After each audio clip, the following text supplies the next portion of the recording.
Boa tarde, tudo bem com vocês? Prazer, Fernando Carvalho. Estamos aqui para mais um dia de análise esportiva desse sabadão antes da data FIFA. É, Tem jogos aqui interessantes dessa grade de sabadão. Temos Brasileirão, nós temos aqui Premier League, nós temos La Liga, Campeonato Italiano, Campeonato Alemão. Vamos aqui para a primeira parte aqui da Premier League. Eu gosto de sempre planejar o dia por campeonatos. Até mesmo posso fazer em algum momento pelos horários também, mas eu sempre gosto de frisar o planejamento através de campeonatos. Então vamos primeiro aqui na Premier League. Nós temos um clássico aqui, o Tottenham e Manchester United, com leve favoritismo do Tottenham. O Tottenham não vem numa boa fase, mesmo que tenha aqui, está na quinta colocação, até mesmo por considerar que ele é um dos melhores, acho que é o melhor visitante da Premier League. Então os pontos aqui dentro da Premier League é mais pelo desempenho e resultado fora de casa do que dentro de casa. Tem quatro, não tem nenhuma derrota, tem 4 vitórias e um empate. E dentro de casa o Tottenham não vem desempenhando aqui bons frutos, né? 3 derrotas. E o Manchester United vem de boa campanha, até mesmo pelas últimas temporadas e pela última temporada feita. O Manchester United veio de 3 vitórias seguidas, empatou com o Forest fora de casa, então são 4 jogos sem perder. E a cotação que é mais pelo momento melhor do Manchester United na temporada. Tanto que o Rubem Amorim ganhou o prêmio de melhor técnico do mês de outubro. O melhor atacante também foi o Carequinha lá, o Cabaronês, esqueci o nome. Foi também o melhor atacante do mês de outubro na Premier League. Então isso demonstra a boa fase do Manchester United. Entretanto, não é aquela, o Manchester United voltou, nada disso. Acho que a campanha aqui vai ser mais para disputar aqui a vaga para a Champions League. E para esse jogo aqui eu vejo um, um jogo mais para under goals, mesmo que são dois times over goals, principalmente o Manchester United.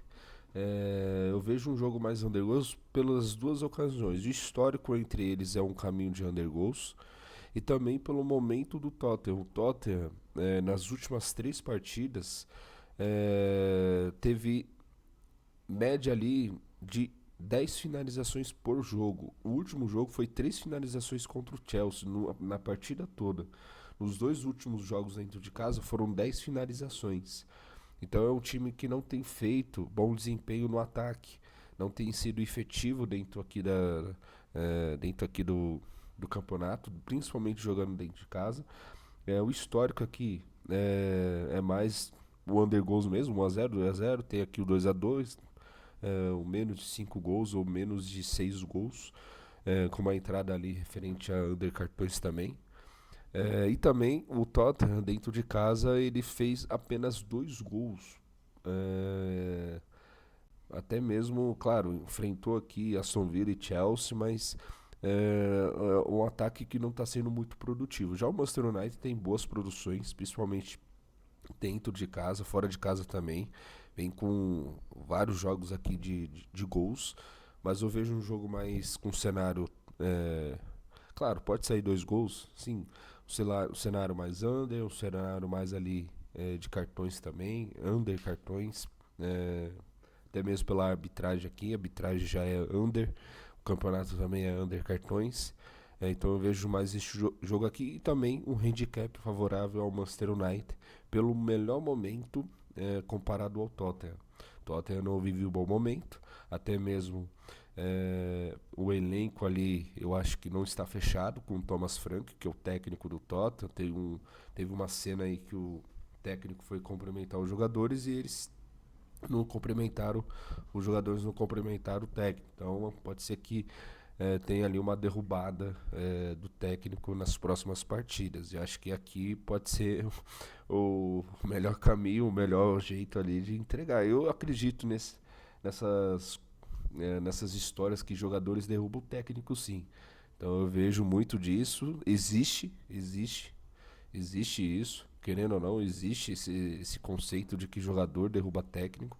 E pode ser aqui um momento contra o Manchester United, que vive um menor momento comparado ao Tottenham, uma oportunidade de entregar a paçoca. E eu vejo o Tottenham com esse clima assim para derrubar o seu técnico diante do Manchester United. Nós temos aqui, dessas duas partidas aqui desconsiderada aqui de momento, nós temos o Sunderland e o Arsenal. O Sunderland veio de um empate contra o Everton, jogou bem até mesmo no segundo tempo, vive um bom momento aqui na classificação da Premier League, veio da Championship. Então, considerando que times que vêm da segunda divisão sempre vão disputar aqui a zona de rebaixamento, e o Sunderland vem pontuando bem, está aqui nas colocações. Evidentemente, pode ser que seja um momento ali de aspiração do campeonato, mas tem que aproveitar o momento aqui. Vejo o Arsenal, obviamente, como uma cotação justa. E aqui é um jogo mais ali de ao vivo, para pegar o caminho da vitória do Arsenal com uma cotação mais elevada. Não existe nenhum outro caminho a não ser que seja ali um envolvimento de gols, ou até de gols, ou a vitória aqui do Arsenal com uma cotação mais elevada no ao vivo. Nós temos aqui Chelsea e Wolverhampton. Chelsea na, na, na, na Premier League tem feito assim jogos interessantes, mas poderia ser melhor, mais efetivo, principalmente a última partida que perdeu do Sunderland em casa, mas ganhou do Tottenham fora de casa, então foi um ótimo resultado aqui.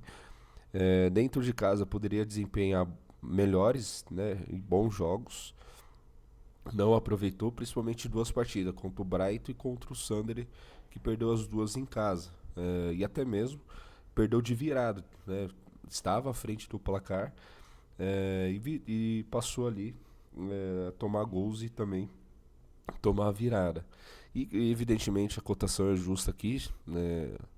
Não há nem, até mesmo pelo momento do Wolverhampton, mesmo que o Vitor Pereira foi demitido, pode ser que mude algumas coisas ali, né, no elenco, com uma outra mudança ali de postura tática, porque o time do Wolverhampton não é ruim por estar ali na última colocação. Eu acho que é mais pelo comando técnico ali que ficava inventando. Então, ó, tem duas derrotas aqui e ganhou do Liverpool dentro de casa. Então, essa vitória aqui do Liverpool foi até sustentável pelo momento aqui do Chelsea. O Wolverhampton vive a pior fase aqui da Premier League. E aqui a vitória é justa. Vejo outro caminho também de finalizações HT do Chelsea, de escanteios. O Chelsea vai para cima. Perdão. Existe uma entrada muito legal aqui em referência às faltas. O Chelsea é o segundo maior time com média de faltas da Premier League, e o Wolverhampton é o segundo time que mais comete faltas no campeonato inglês. E o árbitro da partida é um árbitro novo que veio da Championship, que vai apitar a primeira temporada, o primeiro jogo da Premier League, que tem média ali de 25 faltas por jogo. Então é um indicativo aqui para um jogo mais faltoso também, com um índice ali de 23 a 24 faltas nesse jogo, para essa partida. Então é o outro caminho aqui que eu vejo para essa partida em mercado de faltas. Nós temos aqui em italiano, Como e Cagliari, cotação até muito baixa, considerando que o Como se tornou aquele time, né, como o Torino, como o Udinese. Evidentemente está iniciando uma trajetória no campeonato italiano, na primeira divisão, mas é um mercado respeitando, perdão, consideravelmente o Como, justamente por jogar contra o Cagliari. O Cagliari também veio da segunda divisão. Acho que os dois times vieram na temporada passada na segunda divisão, e é o mercado respeitando muito aqui o Como. Claro, é muito baixa essa questão do Como, essa cotação do Como, justamente porque porque é um time ali que não vai disputar título, mas vai sim ali ficar nas primeiras colocações aqui em relação a campeonatos europeus. E eu vejo aqui um jogo mais under goals, under escanteios também. São dois times aqui que como principalmente produz muitas finalizações e poucos escanteios. E o Cagliari também. É um jogo mais de finalizações e menos escanteios para essa partida. E também vejo aqui um cenário mais para under cartões. Isso vai depender. Não, não. A média dele é alta, então não é de under cartões. É menos escanteios e menos gols, menos 5,5 gols para essa partida. Nós temos aqui a Juventus e Torino. Eu enxergo esse jogo como under tudo, principalmente por se tratar da Torino. Torino é como se fosse a Getafe do Campeonato Espanhol. Faz do jogo ser muito under e ser um jogo mais truncado. Então eu vejo aqui um duplo posse da Juventus com menos gols. Menos gols da Juventus aqui. O histórico já demonstra isso. Claro, evidentemente, temos aqui esse 4-2 aqui, 4-1, mas é a Torino que sempre faz do jogo ser mais under goals, mais pautado pro jogo mais amarrado, mais truncado mesmo. Nós temos aqui o Campeonato Espanhol, jogos aqui meio carne de pescoço, principalmente se tratando aqui de Atlético de Madrid e Levante.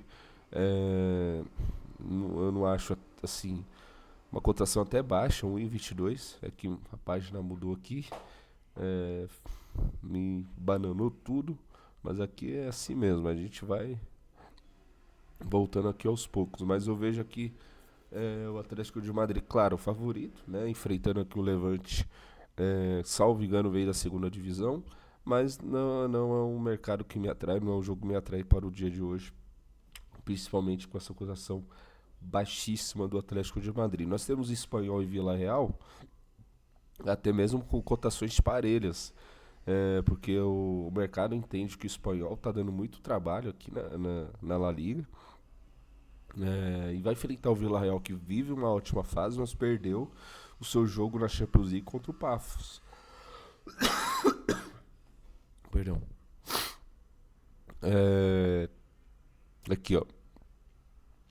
Cotações até equilibradas aqui. Então é um mercado que entende o espanhol como até mesmo vivendo um bom campeonato, vivendo uma ótima fase aqui no campeonato da La Liga. E o Villarreal perdeu no Pavos, vai vir pressionado aqui, justamente pela derrota do Pavos. E o espanhol, ele tem uma característica muito ali de finalizações, principalmente no primeiro tempo. Então seria uma boa entrada aqui para esse jogo. Nós temos aqui campeonato espanhol, campeonato alemão, perdão. Temos Leverkusen, Hoffenheim e o Mönchengladbach. E necessariamente os jogos da Alemanha têm sido evidentemente para gols. A característica dos jogos da Alemanha é para gols, mas o formato de jogar mudou. Então tá saindo muitos cartões, muitas faltas também. Nesse jogo do Leverkusen, o Leverkusen tem uma média alta de faltas, junto com o Haidai também. E o árbitro da partida é o maior árbitro, tem a maior média de faltas do campeonato alemão. Então é um jogo aqui para faltas, assim como o jogo do Hoffenheim e do Mönchengladbach. Esses dois times, principalmente o Hoffenheim e o Mönchengladbach, os times mandantes, tem alto índice de faltas por partidas. O Hoffenheim tem média de 15 faltas por partidas e o Mönchengladbach tem também a mesma média de 15 faltas por partidas. Então, dependendo das casas aí, tiver uma cotação de 11,5, 12,5, seria de bom valor faltas para o time mandante. Seria uma ótima cotação, justamente porque o campeonato virou um campeonato mais faltoso e também de cartões, assim como inverteu. O campeonato espanhol e italiano se tornou um campeonato de under cartões. Claro, algumas ocasiões virou ali de faltas, principalmente na Itália, mas Por exemplo, na Espanha, tá um jogo mais. Os árbitros estão deixando as partidas correrem mais. Antigamente não, antigamente era um campeonato muito faltoso e de muitos cartões. E nós temos aqui Brasileirão. Vejo aqui o Internacional extremamente ameaçado pela zona de rebaixamento. Perdeu a última partida contra o Vitória. Vai jogar dentro da sua casa contra o Bahia. E aqui a vitória é extremamente necessária e urgente para o Internacional. Em caso de vitória, em caso de não vitória, é, corre sério risco aqui. Não de entrar na zona de rebaixamento, mas nas próximas rodadas seria bastante ameaçador para o time de Internacional aqui na zona de rebaixamento. E o São Paulo e Bragantino, cotação baixa, até mesmo por se tratar de um São Paulo que não vive um bom momento, apesar do empate 2-2 contra o Flamengo, que jogou bem. Mas a cotação muito baixa aqui para os moldes do momento do São Paulo e também. Não falo o momento do Bragantino, que o Bragantino é de lua. Hora joga bem, ou aí 2 jogos joga mal, enfim. Mas enfim, tem esses jogos do Brasileirão que são interessantes para esse dia. Mas é isso. Muito obrigado pela sua companhia. Tamo junto. É nóis.